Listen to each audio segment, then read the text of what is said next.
بسم الله الرحمن الرحيم والفجر وليال عشر والشفع والوتر والليل إذا يسر هل في ذلك قسم لذي حجر ألم تر كيف فعل ربك بعاد إرم ذات العماد التي لم يخلق مثلها في البلاد وثمود الذين جابوا الصخر بالواد وفرعون ذي الأوتاد الذين طغوا في البلاد فأكثروا فيها الفساد فصب عليهم ربك صوت عذاب إن ربك لبالمرصاد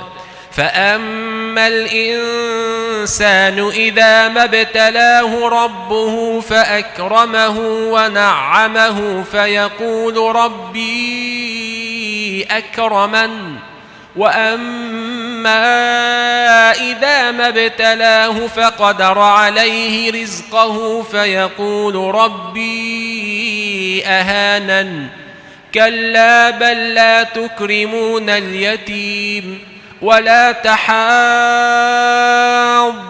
على طعام المسكين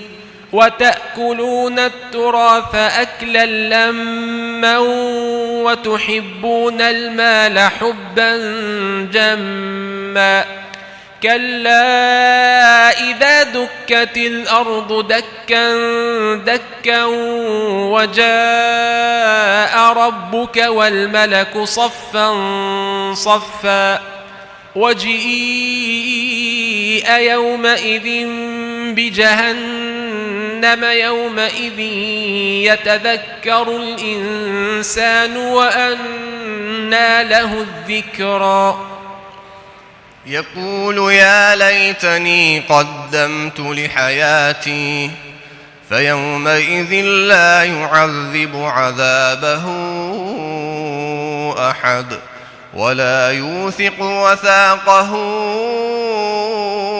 أحد يا أيتها النفس المطمئنة ارجعي إلى ربك راضية مرضية